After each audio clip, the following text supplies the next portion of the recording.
அடையெடுத்த ஆகுபேர் என்பது என்ன என்றால், இப்போ திருக்குறள் படித்தேன் என்று அந்த தொடரை பாருங்கள். இதில் திருக்குறள் படித்தேன் அப்படின்னா, திரு என்பது இந்த குறளுக்கு அடை, அதாவது சிறப்பு. இப்போ இந்த திரு என்ற வார்த்தை குறள் என்கிற அந்த குறள் வெண்பாவை அது விசேஷமாக சொல்லாமல் குறள் என்ற நூலுக்கு தான் ஆகி வருது. அப்போ இந்த திரு என்ற இந்த சிறப்பு பெயர் குறள் என்ற அந்த வெண்பாவை குறிக்காமல் குறள் என்ற நூலுக்கு ஆகி வருது.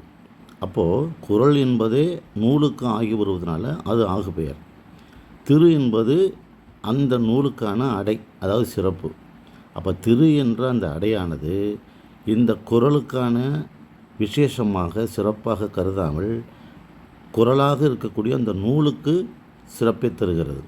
அப்போ இந்த அடை குறளாக இருக்கக்கூடிய அந்த நூலுக்கு ஆகுபெயராக வருவதனால இதுக்கு அடையெடுத்த ஆகுபெயர் அப்படின்னு பேர். அதாவது ஆகுபெயர்னா என்ன? ஒன்றை குறிக்காமல் அதனோடு தொடர்புடைய ஒன்றை குறிப்பதுதான் ஆகுபெயர். அப்போ குறள் என்பது குறள் வெண்பாவை குறிக்கலை, அந்த நூலை குறிக்குது. அப்போ குறள் என்பது நூலுக்கு ஆகி வருவதனால தான் ஆகுபெயர். இந்த திரு என்ற அடை இந்த குறள் வெண்பாவை குறிக்காமல், அதாவது குறள் என்ற வார்த்தைக்கு சிறப்பு சேர்க்காமல் குறளாக இருக்கக்கூடிய நூலுக்கு தான் அது சிறப்பு சேர்க்குது. எனவே இந்த அடை அந்த குறளாக சொல்லப்படக்கூடிய அந்த நூலுக்கு ஆகுபெயராக வர்றதுனால இது அடையெடுத்த ஆகுபெயர் அப்படின்னு பேர். இப்போ திருவாசகம் படித்தேன் அப்படிங்கிறது ஒன்று தான். வாசகம் என்ற வார்த்தையை நம்ம பயன்படுத்தாமல் திரு என்ற வார்த்தை அந்த நூலுக்கு ஆகிடுவதனால அது கூட அடையெடுத்த ஆகுபெயர் தான். நன்றி, வணக்கம்.